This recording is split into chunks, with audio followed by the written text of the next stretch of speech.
Bonjour et bienvenue à l'émission Chrétien comme Christ. Nous sommes heureux de vous retrouver à nouveau sur le plateau de notre émission avec Christine, Bonjour. Nathanaël Bonjour. et moi-même Pierre pour partager avec vous un message sur le baptême du Saint-Esprit. On continue ce que nous avons déjà vu là-dessus et simplement on veut aller un peu plus loin dans cette étude. Et on va commencer par l'évangile de Jean au chapitre 20 et au verset 22.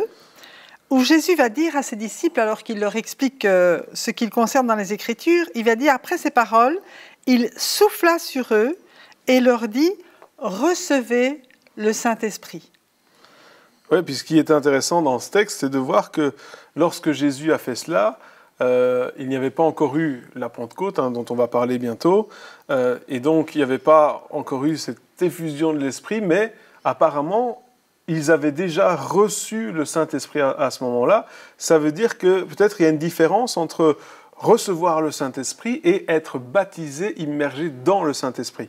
Effectivement, on peut lire dans l'évangile de Luc au chapitre 4 par rapport à Jésus-Christ.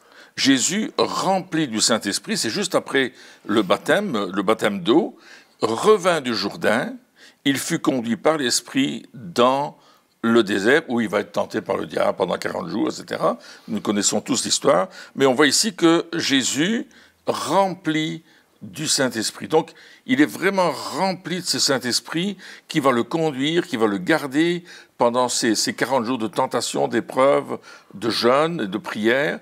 Et puis, on voit, toujours dans Luc, au chapitre 4, verset 14, qu'après cette tentation, lorsque le diable s'est éloigné, il est écrit que Jésus, revêtu de la puissance de l'Esprit, retourna en Galilée et sa réputation gagna toute la région.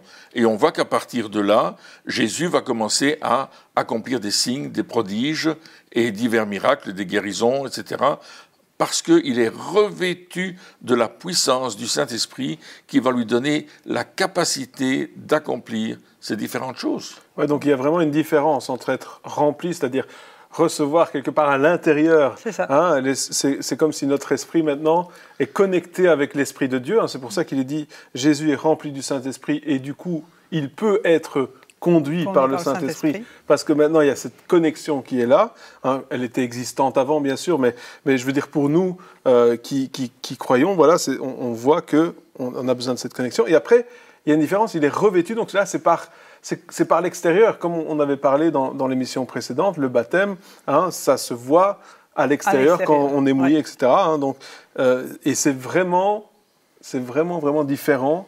Les deux choses sont différentes. Et d'ailleurs, on a ce texte dans Acte 2 que tu vas lire au niveau de la Pentecôte, justement. C'est ça. Donc 10 jours après, on sait que les disciples se sont retrouvés 10 jours dans la chambre haute pour obéir à Jésus, qui leur avait dit surtout « Attendez que le Saint-Esprit vienne sur vous ». Et on peut faire cette analogie avec Jésus qui va dans le désert et qui est tenté parce qu'il est conduit par le Saint-Esprit dans le désert. Absolument. Et il est tenté. Et là, j'aimerais dire que les disciples, à ce moment-là, ils étaient sûrement tentés de partir, vu qu'il en restait 120, alors qu'ils étaient au moins 500, quand Jésus leur a dit d'attendre. Oui. Donc, il y a eu cette tentation aussi.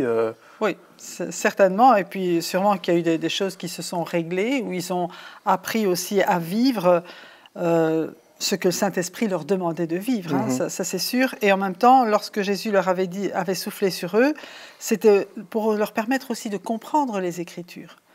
Donc, lorsqu'on donne notre vie à Jésus et que le Saint-Esprit vient en nous, parce que la nouvelle naissance, c'est aussi l'œuvre du Saint-Esprit dans nos vies, nos yeux s'ouvrent aussi sur la parole de Dieu et sur la pensée de Dieu. Il y a quelque chose qui se passe. Et donc il y a une connexion qui est là, oui, tout à fait. Qui permet à notre esprit d'être connecté avec l'Esprit de Dieu. Il y a un texte dans Romains qui dit que l'Esprit rend témoignage à notre esprit que nous sommes enfants de Dieu. Ouais. Donc il y a une connexion entre mon esprit qui a repris vie et Dieu qui me parle. Alors je suis capable d'entendre ce que Dieu me dit, je suis capable de comprendre la Bible comme je ne l'ai jamais compris auparavant. Quelque part, on est éclairé. C'est exactement ça. Et guidé. Et encore une fois, sans cela, comment vivre une vie de chrétien comme Christ voudrait qu'on la vive si on n'a pas cette connexion avec l'Esprit de Dieu qui nous révèle des choses, qui nous conduit, Voilà, aussi lorsqu'on lit la parole de Dieu, lorsqu'on lit la Bible, on peut la lire et ça reste une lettre morte quelque part, hein, un texte obscur qui a été écrit il y a bien longtemps, ou alors ça peut être un texte qui nous donne véritablement la vie et qui répond à des questions qu'on se pose aujourd'hui, alors que le texte a été écrit il y a des milliers d'années, mais Dieu nous parle au travers de sa parole, parce que notre esprit est connecté avec l'esprit. C'est ça qui est extraordinaire, hein, Dieu nous parle à travers sa parole, justement, comme tu dis, parce qu'on a cette intimité avec le Saint-Esprit qui, lui, va nous révéler des choses qui vont toucher notre cœur pour une situation précise dans laquelle on est actuellement. Et c'est d'ailleurs le Saint-Esprit qui nous a régénérés, hein, pour qu'on puisse devenir cette nouvelle créature qui est en connexion avec lui. Et bien souvent, l'apôtre Paul, il dit que l'amour de Dieu le Père, etc., et la communion, la communication du Saint-Esprit soit avec vous. Donc c'est vraiment le communicateur. Oui, et puis il y a certaines personnes aussi qui disent, enfin, on est corps, âme et esprit.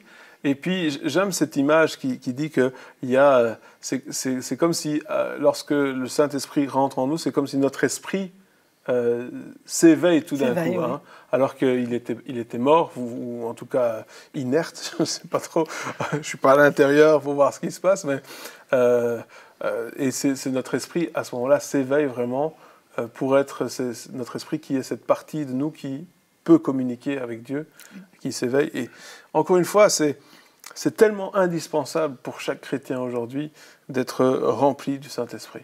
Tout à fait. Et il y a quelque chose de plus pour que justement nous soyons des témoins. C'est ce que Jésus avait dit. Attendez, parce que lorsque le Saint-Esprit viendra sur vous, donc qui vous submergera, à ce moment-là, vous pourrez être mes témoins et manifester aussi la puissance que Jésus manifestait. Et c'est ce qui s'est passé le jour de la Pentecôte. On lit dans Actes 2. Quand le jour de la Pentecôte arriva, ils étaient tous ensemble au même endroit. Tout à coup, il vint du ciel un bruit, comme celui d'un vent violent, qui remplit toute la maison où ils étaient assis. Des langues qui semblaient de feu leur apparurent, séparées les unes des autres, et elles se posèrent sur chacun d'eux. Ils furent tous remplis du Saint-Esprit et se mirent à parler en d'autres langues, comme l'Esprit leur donnait de s'exprimer. Et ça, c'est vraiment l'expérience qu'ils ont faite, et on pourrait lire plus loin dans Acte 2 comment cela s'est manifesté, mais en tout cas, ça devait être vraiment surprenant, ces langues de feu, c'est plus que quelque chose qui vient sur eux, c'est vraiment quelque chose qui est démontré déjà même par un événement extérieur. Oui, et puis on voit que quelque part, ils sont immergés dans le Saint-Esprit, dans le sens où ils perdent totalement le contrôle. Le contrôle, oui. Hein, les langues, enfin déjà, ça doit être impressionnant à voir. Et puis les langues qui sont des langues de feu se posent sur eux. Et puis à un certain moment, ils commencent à parler dans d'autres langues sans avoir prévu quoi que ce soit, sans avoir préparé leur texte, ou c'était pas un film, hein, ils n'avaient pas répété avant, c'était pas du cinéma, ils savaient pas à quoi ça ressemblait, et donc ils étaient véritablement submergés par ce qui était en train de leur arriver, puis ils ont perdu le contrôle. Je me souviens de cette histoire d'un ami qui était parti annoncer l'évangile dans un endroit reculé où ils n'avaient jamais entendu parler de Jésus avant. Donc voilà. Et puis, il parle de Jésus et à un certain moment, il prie pour eux, le Saint-Esprit descend sur eux et ils sont ce qu'on appelle tombés dans l'esprit. C'est-à-dire que la puissance de Dieu était tellement forte qu'ils n'ont pas réussi à tenir debout. Alors, on peut dire que peut-être dans nos assemblées, il y a peut-être des personnes qui font semblant, qui se laissent aller, ou que ça peut être une perte d'équilibre ou quelque chose comme ça. Mais quelqu'un qui n'a jamais vu ça, qui ne sait pas à quoi ça ressemble, et qui le manifeste alors qu'il est au milieu de nulle part, et on est obligé de dire, ben oui, c'est vraiment le Saint-Esprit qui était sur eux, la puissance de Dieu qui les a revêtus. Et puis, waouh, ça a provoqué un changement. Et là, dans la vie des disciples, clairement, il y a eu un changement. Ça, à la Pentecôte, ça a fait tellement de bruit que tout le monde a accouru, parce qu'il s'est passé un phénomène surnaturel où Dieu est intervenu lui-même. Il a posé ses langues de feu. Il avait dit que c'était de la puissance. C'est vrai que le feu, c'est très puissant. Et il y a ce vent violent aussi, une tornade. Hein, la traduction exacte, c'est une tornade. Il y a cette tornade qui est arrivée. C'est vraiment un endroit où Dieu a mis l'importance sur cet endroit. Pour que d'abord les disciples eux-mêmes soient étonnés de ce qui se passait. Je crois qu'ils ont été étonnés. Et comme tu dis, non, ils ont perdu le contrôle, ils ne savaient absolument pas ce qui leur arrivait. Ils savaient que quelque chose allait arriver, mais ils ne savaient pas comment, ni quoi, ni d'où. Et puis, ça a amené tous ces gens-là. Et on voit que c'est toutes ces personnes qui sont arrivées en courant vers le lieu où il y avait eu ce bruit et ces flammes de feu ont été saisies aussi par la présence du Saint-Esprit. Et puis, c'est important de voir aussi, effectivement, si on continue le texte, on voit que Pierre va se lever, et il va commencer à s'exprimer, à parler avec une autorité qu'il n'avait pas avant, avec une sagesse qu'il n'avait certainement pas avant. Hein, et on voit que le fait qu'il soit immergé comme ça dans le Saint-Esprit, qu'il perd le contrôle, a un impact concret et réel sur leur vie. Ça va au-delà de la manifestation. Hein, on disait dans l'émission passée que certaines personnes ont peur de ce qui pourrait se passer, surtout à cause des différentes manifestations et aussi parce que les fruits ne suivaient pas les manifestations. Oui, c'est-à-dire qu'il y a des personnes, ils tombent, c'est très bien, bon, peu importe, mais si on est revêtu par la puissance du Saint-Esprit, on ne peut pas rentrer chez soi le soir et commencer à gueuler sur ses enfants, à crier sur sa femme et être invivable. C'est pas possible. Non, c'est pas possible. Il faut qu'il y a des fruits, hein, il y a des fruits qui se passent. Et ici, les fruits sont là. Pierre, ainsi que tous les disciples, ont changé littéralement de la première seconde en une seconde parce qu'ils avaient été touchés par la puissance du Saint-Esprit. C'est vrai. Et déjà, leur assurance, lorsque Pierre va parler, mais lorsque les autres vont parler aussi, il faut savoir qu'avant ça, les portes étaient fermées parce que quand même Jésus avait été crucifié. Oui, donc ils avaient quand même peur des Juifs. Mais là, je veux dire, tout se fait de façon publique. Et effectivement, pour la première fois, Pierre va apporter ce message. Mais avant ça, on les voit qui parlent en d'autres langues et ce n'était pas n'importe quelle langue. Tout à fait. C'était les langues des gens qui étaient là autour d'eux et qui venaient de tous les pays, parce que la Pentecôte, c'est une grande fête qui rassemblait les Juifs de tous les pays alentours et même au-delà, et en fait, qui eux-mêmes parlaient d'autres langues que l'hébreu ou l'araméen. Et les apôtres et les disciples qui normalement ne parlaient, eux, que l'araméen, ont commencé à parler dans des langues qui étaient distinctes pour les personnes qui les entendaient. Et ça, c'est quand même extraordinaire. Hein. Chacun les entendait parler dans sa propre langue, et pas n'importe quoi. Ils parlaient des merveilles de Dieu. Ouais, ça veut dire aussi que lorsque le Saint-Esprit se manifeste, c'est justement aussi cette puissance pour attirer les autres. Hein. Donc la tornade, je suis sûr que le peuple qui est venu s'attendait à ce qu'il y ait une maison qui ait pris feu ou qui ait explosé. Enfin, je ne sais pas. Quand une tornade, ça fait vraiment le bruit d'une explosion constante ou d'un tremblement de terre ou ce genre de choses. Et donc, ils sont arrivés, ne s'attendaient pas du tout à ça. Mais le Saint-Esprit, l'œuvre qu'il a faite et qu'il veut faire encore aujourd'hui, c'est là tout le propos. C'est pas de dire « Ah, c'était bien il y a 2000 ans ». Mais non, c'est encore possible et ça se fait encore aujourd'hui. Eh bien, de pouvoir atteindre justement chacun dans sa vie, dans ce qu'il est en train de vivre. Et on le voit souvent, lorsque le Saint-Esprit agit au travers de nous, on voit que c'est parce qu'il va atteindre le besoin qui est dans l'autre, que nous ne connaissons pas, que nous ne pouvons pas atteindre, mais que lui connaît et qu'il peut atteindre au travers de nous. C'est la révélation que le Saint-Esprit apporte, justement. Et là, on voit que c'est d'autres langues qui glorifient Dieu, qui élèvent le nom de notre Dieu, et ça va provoquer chez les gens un sentiment de repentance. Ils vont se dire, mais waouh, qu'est-ce qu'on a fait Maintenant, c'est trop tard. Jésus a été crucifié, il a été mis au tombeau. On dit qu'il est ressuscité. Pour eux, c'était peut-être encore qu'un bruit. Mais pour les disciples, c'était une réalité. Et lorsque le Saint-Esprit est arrivé là, il a vraiment eu cette révélation pour tout ce peuple-là que Jésus était le Messie. C'est un changement radical de la situation, de la génération dans laquelle ils sont et de la société. Il y a un changement radical dans la ville de Jérusalem. Ouais. Et il faut aussi souligner le fait qu'il y a quand même eu des gens qui se sont moqués. Hein. Malgré cela, ils ont dit, ils sont pleins. Ils ont un peu trop bu, quoi. Hein. Et c'est intéressant parce que ça veut dire aussi qu'aujourd'hui, ça n'a pas changé. Il y aura toujours des personnes qui vont se moquer parce que c'est comme ça. Il y a des personnes qui vont dire non, c'est pas vraiment Dieu. Finalement, c'est les hommes, c'est du cinéma, etc. Et on peut les comprendre parce qu'il y a eu du cinéma dans le passé, hein, même au niveau de la guérison, il y a eu des gens qui ont abusé, qui ont fait semblant qu'il y avait des guérisons, etc. Alors ça amène à un doute qui n'est pas forcément juste, mais qui est compréhensible.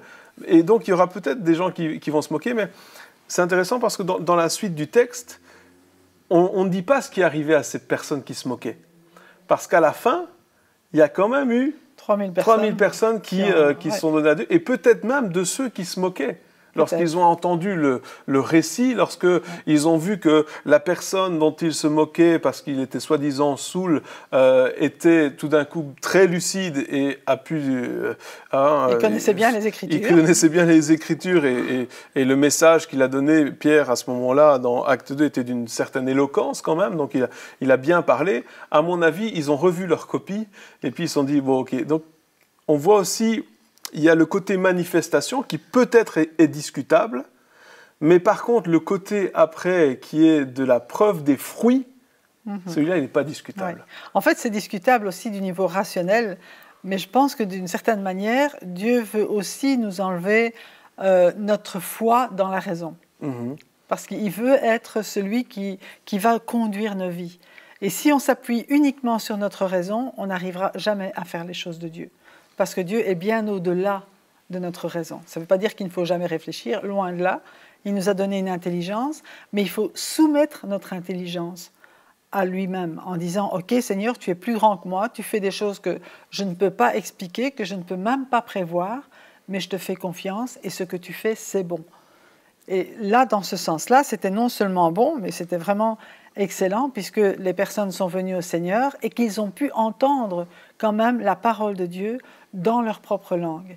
Et le Saint-Esprit est vraiment le communicateur. Je pense qu'on a besoin du Saint-Esprit pour communiquer l'Évangile, pour communiquer la bonne nouvelle de toutes les manières possibles, hein, autant avec la bouche qu'avec nos actes, qu'avec les signes, les prodiges, les miracles, qui sont encore aussi pour aujourd'hui.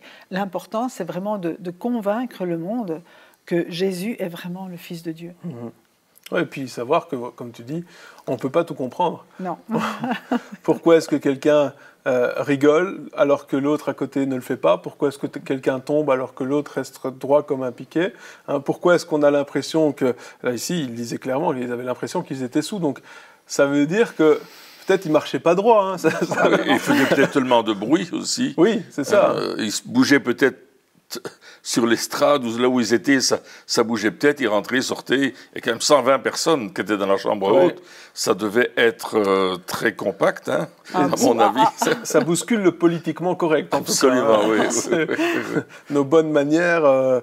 Et quand le Saint-Esprit vient, il bouscule ce politiquement correct. Et puis c'est pour ça qu'il dit, Dieu va prendre les choses folles de ce monde pour confondre les sages. Et c'est un exemple vraiment parfait pour cela, parce qu'il prend quelque chose qui... C'est comme on pourrait dire, jamais ça va toucher des gens. C'est pas possible. Je veux dire, personne de sensé n'irait écouter quelqu'un qui a l'air saoul. Enfin, voilà, quand quelqu'un est saoul, on ne l'écoute pas. Je veux dire, ou on essaie d'oublier ce qu'il est en train de dire. Ou lui aimerait qu'on oublie ce qu'il vient de nous dire. Ça, je ne sais pas s'il est conscient. Ouais, mais parfois, on l'écoute pour essayer de le raisonner, de l'amener à autre chose. Hein. Oui, exactement. Ouais. Mais c'est un petit peu ça. Et puis, on n'écoute pas quelqu'un qui est saoul pour apprendre quelque chose, ou pour être touché. Alors que là, clairement, c'est ce qui... Non pas qu'ils étaient saoul, mais ils avaient l'air. Et donc, ça avait l'air fou. Ouais. Et pourtant, Dieu a utilisé cela pour amener 3000 personnes au Seigneur, qui eux-mêmes, après, en ont amené des milliers, des centaines de milliers d'autres. Tout ça par une manifestation qui, à la sagesse humaine, pour la sagesse humaine, n'avait aucun sens.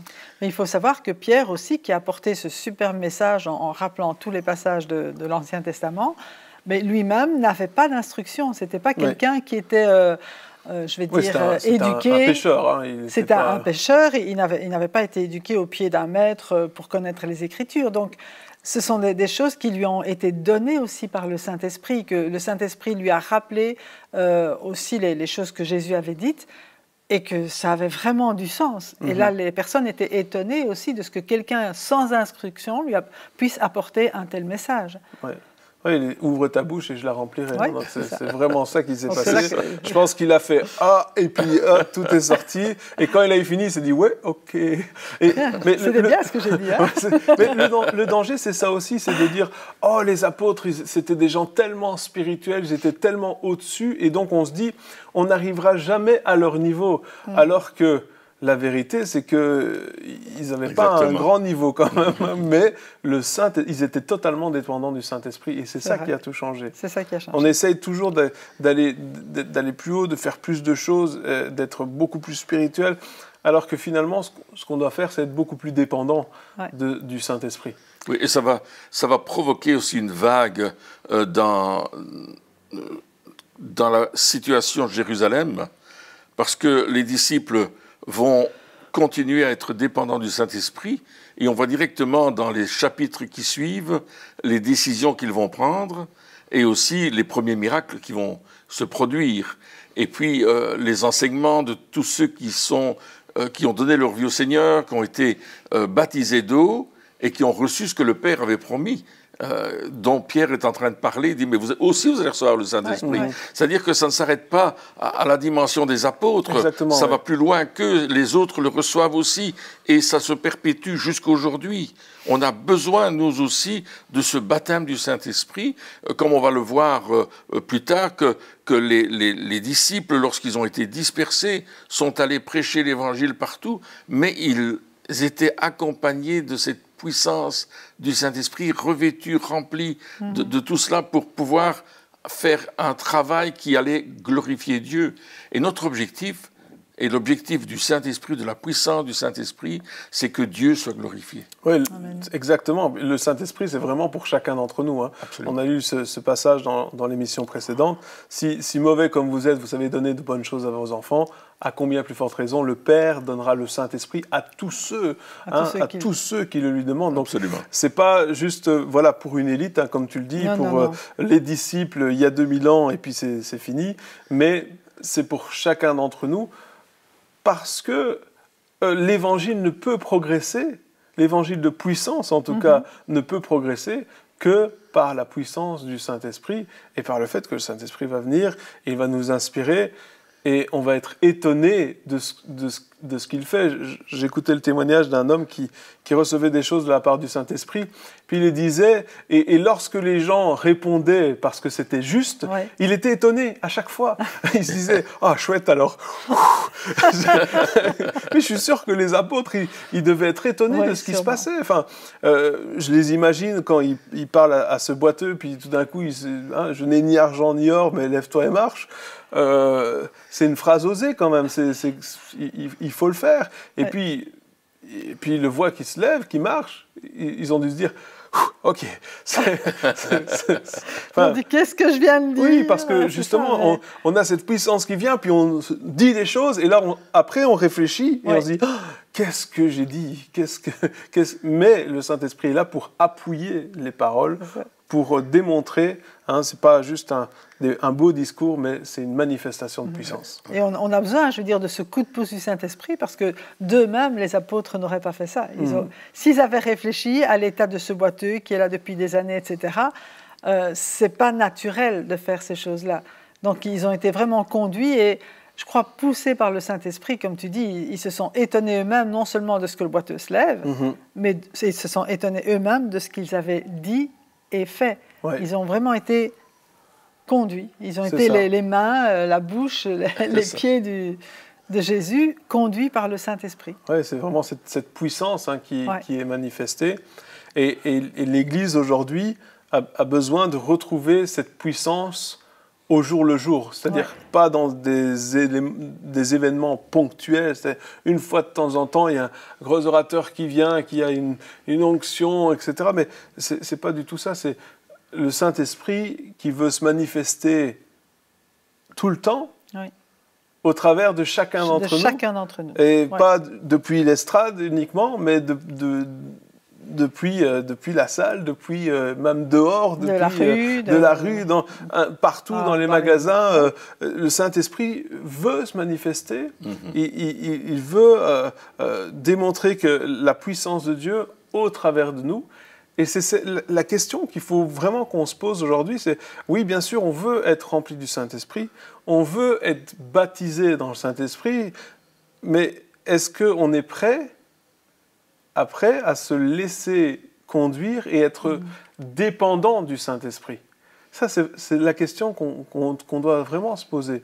Parce que sans cette dépendance, on va essayer de faire les choses par nous-mêmes, par notre propre sagesse, nos propres forces, notre propre théologie, et finalement, on ne fera pas l'œuvre de Dieu. On ne fera pas grandir l'œuvre de Dieu. On essaiera de faire grandir notre œuvre peut-être, mais pas l'œuvre de Dieu. Donc, oui, on a besoin de demander au Saint-Esprit de nous remplir et de nous submerger, etc. Mais pourquoi on doit être préparé à la suite. Aller plus loin. Une chose importante, c'est qu'on doit le demander. Et peut-être qu'il y a des auditeurs qui sont à l'écoute et qui se disent « Moi, j'aimerais ça, il faut le demander ». On l'a vu dans Luc chapitre 11, versets 11 à 14, qu'il faut le demander à ceux qui le lui demandent. Tout à fait. Seigneur, baptise-moi de ton Saint-Esprit. Et quelque chose va se passer dans votre vie, c'est certain, c'est garanti. Si vous êtes né de nouveau, si vous obéissez au Christ, vous voulez marcher pour lui, demandez-le. Et il va vous le donner, il va vous donner le meilleur. La personne du Saint-Esprit. Quelle onction, quelle puissance. Et puis, le croire qu'on l'a reçu. Hein, je me souviens, je parlais avec une dame qui disait, moi, elle me parlait, elle dit, pasteur, j'ai demandé au Saint-Esprit de me remplir. Il dit, ça fait des années et je ne suis pas rempli du Saint-Esprit, il n'y a rien qui se passe. Et j'ai dit, mais est-ce que tu crois que lorsque tu demandes, Dieu te donne? Elle me dit, oui, je crois. Je dis, mais alors, remercie Dieu parce qu'il te baptise dans le Saint-Esprit. Absolument. Elle me dit, mais je ne vais pas le remercier, je n'ai pas reçu. Je dis, mais alors, on recommence. Est-ce que tu crois que lorsque tu demandes, tu reçois? Oui, je crois. Alors, remercie Dieu parce qu'il te baptise dans le Saint-Esprit. Elle n'était pas très d'accord avec moi, mais bon, elle a décidé d'obéir au pasteur. Et donc, elle a dit, oui, je vais le faire et je vais remercier Dieu parce qu'il m'a baptisé dans le Saint-Esprit. Je vais avoir cette foi. Et elle est revenue me voir quelques jours plus tard en me disant, j'ai été baptisé dans le Saint-Esprit et j'ai reçu. Et je vous encourage, vous qui nous écoutez, à croire lorsque vous demandez au Saint-Esprit qu'il vienne. Croyez qu'il vient et ayez cette foi en disant, Seigneur, je te remercie parce que tu le fais. Et puis, laissez le Saint-Esprit vous remplir, déborder, lâchez prise, arrêtez d'essayer de tout contrôler, laissez-le faire et vous allez voir que c'est une merveilleuse aventure qui va commencer. Eh bien, merci de nous avoir suivis encore pour cette émission et puis on se revoit très bientôt pour la suite. Au revoir.